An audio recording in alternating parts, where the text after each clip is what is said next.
Good morning, Brew Daily Show. I'm Neal Fryman. And I'm Toby Howell. Today, the NBA could leave TNT, which raises the all-important question, what's going to happen to Charles Barkley? Then GM is killing the Chevy Malibu. Is this the end of the road for sedans? It's Friday, May 10th. Let's ride.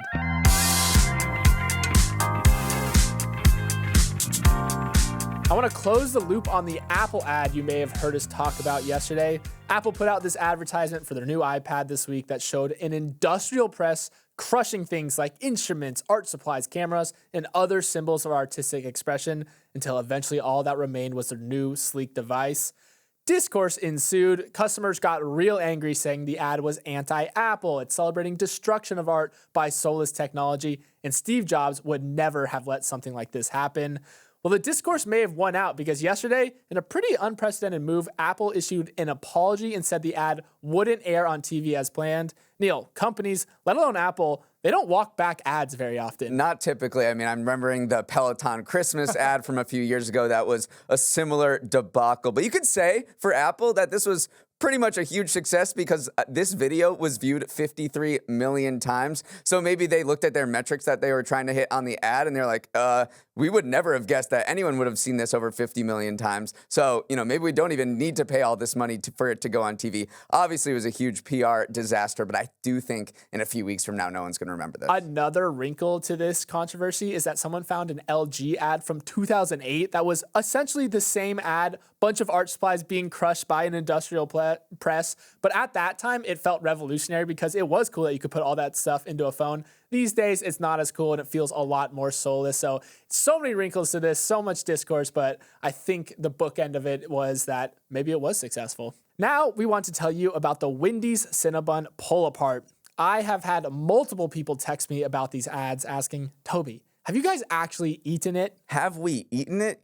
You think we could talk about the smells, the taste, the tensile strength of the cinnamon sugar bonds without having eaten it? Yes, we've put away our fair share of pull-aparts. In fact, I've consumed it in the best manner possible by having Neal pull a piece off and throw it across the room while I catch it in my mouth. Now, we don't actually recommend this approach. We are trained professionals. The icing also tends to splatter if you miss. Not that you've ever missed, Toby. Oh, of course not. And I'm sure that meeting with HR is nothing to worry about. But yes, we've had the Wendy's Cinnabon pull-apart, and we want you to try it too. You can do that by going to a Wendy's and ordering it or heading to wendys.com/morningbrew. Do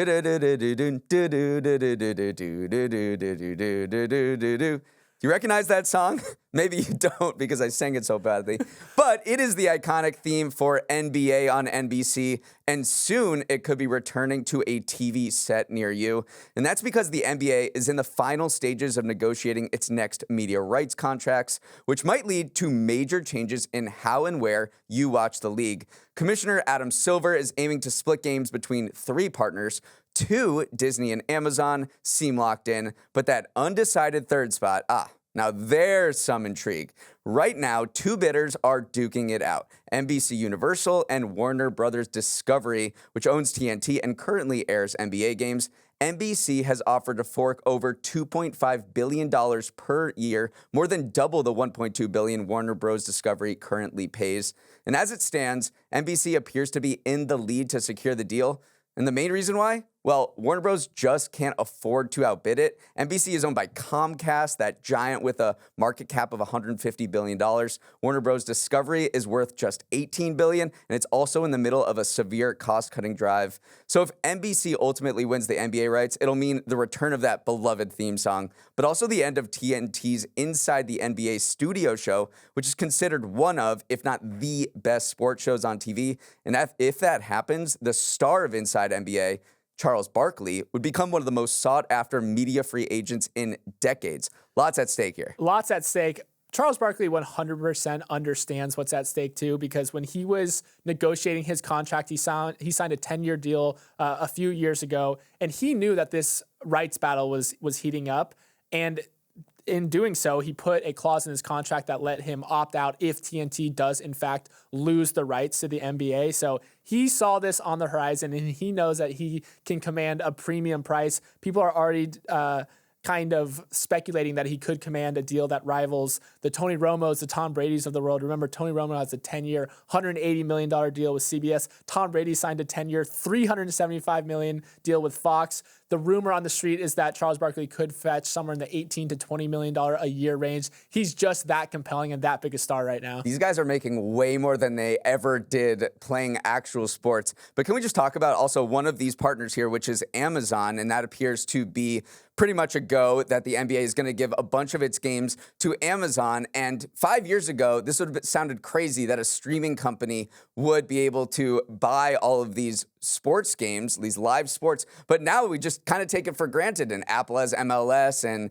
Peacock has a bunch of soccer and a bunch of other sports as well. There's also a rumor going around last night that Netflix could take the NFL's 2 Christmas Day games. So this has been a huge revolution in how we watch sports, is that a lot of them are moving to streaming. We just take it for granted now. Yeah, absolutely. And those are the people that could come after Charles Barkley too, by the way, because ESPN, Amazon, NBC, they are all kind of sniffing around. And if they do win the deal, then they could make an offer for Charles Barkley. TNT does have the right to match any offer as the incumbent, but will that happen? Probably not. David Zaslav, the CEO of Warner Bros. Discovery, has said that they don't need to have the NBA. That's a direct quote from him. They have the NCAA tournament, NHL, NASCAR, so they still have a solid sports portfolio that they think they can charge carriers a premium in order to carry. So I do think if I was a betting man in this scenario, I do think Warner Bros. Does eventually just relinquish the rights because you're right, it's just so expensive for them. And if NBC gets it, the composer of Round Ball Rock, which is that theme song that everyone's loved, and it hasn't appeared since 2002 when NBA last aired basketball games. He said he'd license it back, so if NBA wanted it back, if NBC wanted it back, they could definitely take it back. Just watching the highlights of when NBC last had NBA was really the golden years of the NBA with the Michael Jordans of the world in the 90s, and so it would be kind of crazy for it to get back for us basketball fans. You nailed it, by the way. You were right on pitch, perfectly on tune. I liked it. The world of finance has always loved its phantasmagorical illusions. There are zombie companies, shadow banking, and recently a new spooky financial term dropped, phantom debt. The word came from a recent Bloomberg article diving into the risks associated with the buzzy buy now, pay later trend that consumers love. The problem is that companies like Klarna, Affirm, and Afterpay don't report these loans to credit agencies, making it hard to know just how much debt consumers are actually carrying. The argument goes that BNPL is a huge market, projected to reach $700 billion globally by 2028. Without this data, it's hard to get a handle on the entire scope of the financial health of American households. A full picture of that health is crucial for someone like the Federal Reserve, who's relying on that data to make decisions on when or if to cut rates. So the real question is this hidden debt that people are accruing from BNPL companies actually an issue or not? Neal, there's data that supports multiple viewpoints here. Yeah, I mean, this industry has grown so big that we just don't know how it's impacting consumer finances. It does appear like people who use BNPL, buy now, pay later, are in a decent amount of debt. More than half of the respondents who use BNPL in a recent survey said it allowed them to purchase more than they could afford. And more than a third of them turned to these BNPL services after maxing out their credit cards. So it does appear like the growth of this industry has allowed people to spend more than they actually would be able to afford otherwise. Right. And one question is, why is buy now, pay later such a black box? Like, why do these companies refuse to kind of play ball with these credit agencies? They said that BNPL companies are saying, listen, credit agencies, you can't handle the information. You can't handle the truth, essentially, and that releasing that data could harm customers' credit scores, which are obviously very important for things like securing mortgages, other loans, etc. But a lot of the credit firms are saying, no, we are equipped, like, let us try. And in the meantime, there's some regulatory scrutiny kind of hanging over everything. So the status quo has been maintained. Nothing has really changed on that front. And so BNPL companies are still this black hole, this black box of debt that we don't have much insight into. Yeah, one thing we do have insight into is credit card debt that is reported. And we do know that Gen Z has more credit card debt than millennials did at that same age a decade ago. So the current average credit card balance for 22 to 24-year-olds was $2,800 in the last quarter of 2023. Go back to 2013, and that same age group had an inflation-adjusted balance of $2,200 in the same period. You could argue that wages have gone up in the meantime, but it does appear like Gen Z is taking on a little more debt than the same age group did a decade ago. And that might be because these credit card companies allowed more people to take out credit cards in 2021, loosened the terms a little bit. So more people are taking out credit cards. They're getting on their parents' cards as well, which may be a good thing because you can build credit. And that's one of the problems with buy now, pay later is you can't, when you make these purchases, there's really a little upside because you can't build credit through them. So is this an issue? Is phantom debt something you should be nervous about? Luke Kawa from Sherwood Media kind of dug into it. He added the reported global buy now, pay later transaction volume to a metric showing how much debt credit card consumers are carrying right now, and then look at that as a share of U.S. household income. So essentially trying to uncover phantom debt and add it to the data we do have. He said it's higher for sure, but it's not necessarily at levels that are triggering any alarm bells. We're still looking at a lower percentage of credit-driven spending versus the entire period from 1997 to 2009. So he did try to uncover phantom debt, add it to the debt data we do have, and he said it's not at a crazy level. So maybe this phantom is not that scary. Welcome to another edition of Stock of the Week, Dog of the Week, where Toby and I pick two stocks, one that already ordered mom flowers for Mother's Day, and another that's scrambling to snag a card. Toby, you won the pre-show Who Has Blonder Hair contest, so you get to go first. And I also already sent flowers to my mom, so I am first. Our stock of the week is Reddit. You only get one chance to report your first earnings ever as a public company, and Reddit totally rose to the occasion. Revenue was up 48% year over year to $243 million, smashing estimates of $211 million. It also gave a rosy forecast for the next quarter, saying their better than expected performance was powered by making the site easier to use and improving its ad targeting technology. Turns out, if you make a better product and monetize it better, you make more money. Moving forward, the biggest reason that Reddit might become a mainstay in the stock of the week column is that it's diversifying its revenue stream by licensing its data to AI companies hungry for high quality training sets. Historically, it's made 98% of its revenue from advertising, so there's certainly room to grow here. Neal, Reddit is now up about 45% since its IPO. Pretty dang good. Yeah, there was a lot of bearish sentiment on Reddit itself when talking about this IPO. A lot of Redditors were, who talked about finance, were like, yeah, I don't see any growth potential for this company. So where is the growth potential? Yeah, okay, in these AI licensing deals, the company did make only $20 million from that in the first quarter compared to $800 million in annual revenue. So right now, this is a drop in the bucket. I don't know whether that moves the needle. One potential way to grow here. I was shocked when I read this stat, but only 50% of Reddit's users are international. And so it could really grow that base to 80%, 90%. That's what the CEO wants to get to, which would be more on par with the WhatsApps, the Instagrams of the world. So there's potential for international expansion. Problem is a lot of Reddit is in English, so they need to translate all of these posts to other languages to get more international users. But that to me seems like a huge growth potential. I did not realize how much of Reddit was just Americans. It makes a lot more sense when you when you think about it. The stat I really want to call out too is that they reported this massive jump in daily active users. It was up 37% to around 82 million globally, which I also think was a downstream effect of going public. Turns out when you're in the news a lot of people start turning into Reddit a little bit more. So some analysts were saying that growth, that daily active user growth number seems sustainable. Maybe it's about that international expansion. So if Reddit starts pumping out multiple 30% increases in daily active users, then we are talking about a growing company. And you were right. Some people were bearish. I was bearish on Reddit. Unfortunately, we have it on audio that I was very bearish, but so far I've been proven wrong. And we should say at this point, we are not professional We are not stock financial advisors. Yeah. And this is not a stock advice. My dog of the week is every stock that did well during the pandemic. All of them. Because they've been cut down to size in our post-COVID high interest rate world. The 50 best performing stocks during 2020 have now lost a collective $1.5 trillion in market value since the end of that year, according to the Financial Times. Zoom, down 80%. Peloton, been a dog of the week more times than I can remember. Pfizer, the company that made the vaccines that helped end the pandemic, completely erased its COVID gains. Just 7 of the 50 biggest corporate winners of 2020 have gained value since then. And the hits just kept coming to pandemic darlings this week. E-commerce giant Shopify plunged 19% on Wednesday, its biggest drop on record, after issuing a gloomy sales forecast for the year. And gaming company Roblox, which was so hot with the used during the pandemic, similarly got crushed when it revealed parents were just not shelling out as much money on the platform to keep their kids entertained. Toby, if you're the kind of investor who expected COVID trends to become permanent features of society, you're nursing some serious losses right now. And I'm not pointing any fingers. They just weren't durable. These trends that a lot of people thought were paradigm shifting did not shift the paradigm.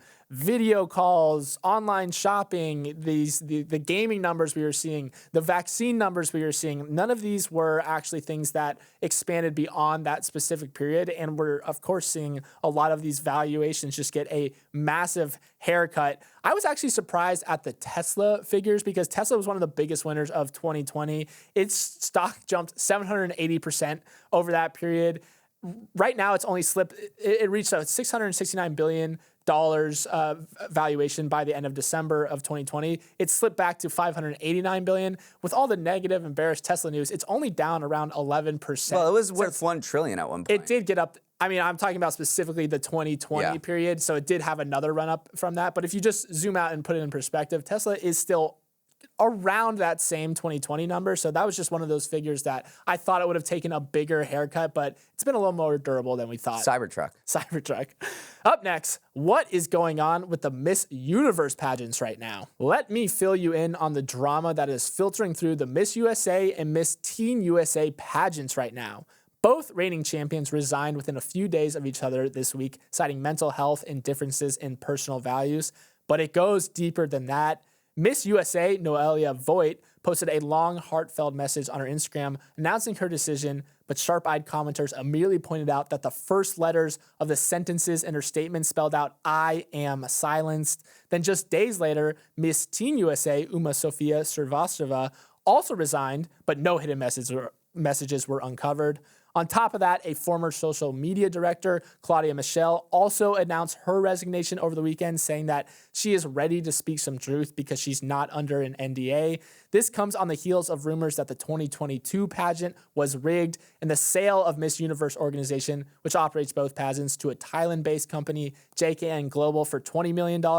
But JKN has since gone bankrupt. It is an entire mess, Neal, with people's lives and millions of dollars on the line. Yeah, this is the first time in 72 years of the pageants that there isn't currently a Miss USA or a Miss Teen USA title holder, and it just feels like we haven't even scratched the surface on what's been going on, because it appears the fact that the social media person who resigned and then, aired their dirty laundry with this organization said that these two title holders weren't able to speak. And then we see this "I am silenced" hidden messages. They are under these NDAs, these contractual obligations, to not speak about what happened to them and what they were going through. So it feels like we don't even have the beginning of the story at all. The pageant, the organization, said that they were willing to help and they posted words of encouragement for these two people. But unless they release them from these contractual obligations, where they can't really talk about what happened, this thing is still going to be shrouded in mystery, and speculation is only going to ramp up. Right. Apparently, what was happening is that the pageants were just micromanaging these very public faces, these winners of their pageants, saying, you can't like this post, you can't comment on this post, you can't go to this event, you have handlers. So it just became a very toxic culture where you feel like you're always being held to this standard that just seems impossible to uphold. I also want to say Uma Sofia, the Miss Teen USA, she started her statement that she posted on Instagram with a quote from Nietzsche saying, "There are no beautiful surfaces without a terrible depth." So combine that with the "I am silenced" hidden message. It is insane how much drama has arisen, and just like how deep this probably goes, because they can't say much. So they're trying to do what they can to say what they can without getting in trouble. Here's a riddle. What has 4 doors, sits low to the ground, and has recently been put on the endangered species list? That would be the sedan. Yesterday, General Motors said it would stop making its Chevy Malibu, the last sedan still remaining in its U.S. lineup. It took the lead from Detroit rivals Stellantis and Ford, who have already gotten rid of most of their sedans to focus on bigger cars like trucks, SUVs, and crossovers. Is anyone going to miss the Malibu? Maybe not. Its greatest strength was mostly that it was just there, a real glue guy on the roster. It was first introduced in the 1960s and has been sold more than 10 million times over its lifespan. But these days, it's just not flying off the lot. In 2023, just 130,000 Malibus were sold, down from 200K a decade ago. So what's going to happen to the GM plant outside of Kansas City that makes the Malibu? It's going to be retooled to make the Chevy Bolt an electric car and the Cadillac XT4 a luxury SUV, which should tell you all you need to know about where the auto industry is headed. Yeah, the auto industry is definitely heading to electric vehicles, but also just bigger vehicles in general.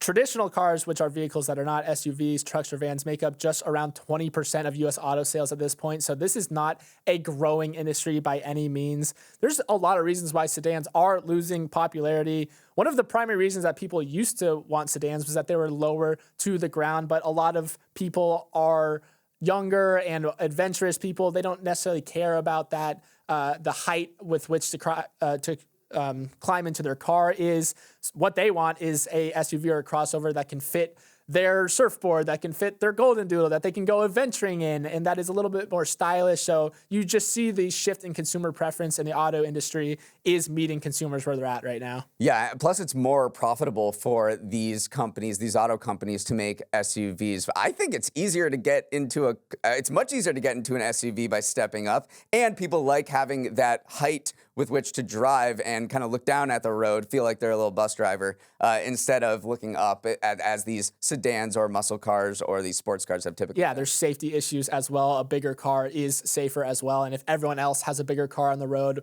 we've talked about auto obesity, as France calls it. Cars are just getting bigger in general. So a lot of trends are pushing the industry away from sedans. And it's interesting too, because I can just think back to my high school parking lot. A lot of people had Malibus. It was kind of that starter car for a lot of people, but now maybe high school parking lots are going to look a whole lot different. Could EVs mean the renaissance of sedans? Because the sedanaissance. The sedanaissance, because sedans compared to SUVs do have a better range when it comes to EVs, and some companies are bringing back their killed-off sedans in EV form. And so maybe potentially 15 years down the line, we'll see the Malibuissance and we'll get a EV Malibu, because people are very concerned with range anxiety and making sure they can get from point A to point B. SUVs are much heavier and they have less range than sedans. So I wouldn't totally write off the Malibu just yet. We got to stop putting just a "sans" at the end of anything and thinking it's clever.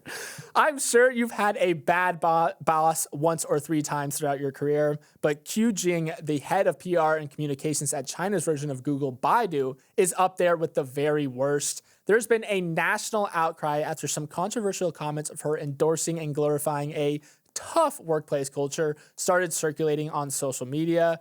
Qu Jing posted a series of videos on China's version of TikTok where she outlines her personal devotion to her job and her high demands for her direct reports. In one video, she chastised an employee who refused to go on a 50-day business trip during the pandemic. In another, she said, if you work in public relations, don't expect weekends off. Keep your phone on 24 hours a day, always ready to respond. She added that she bears no responsibility for employees' well-being, as I am not your mother.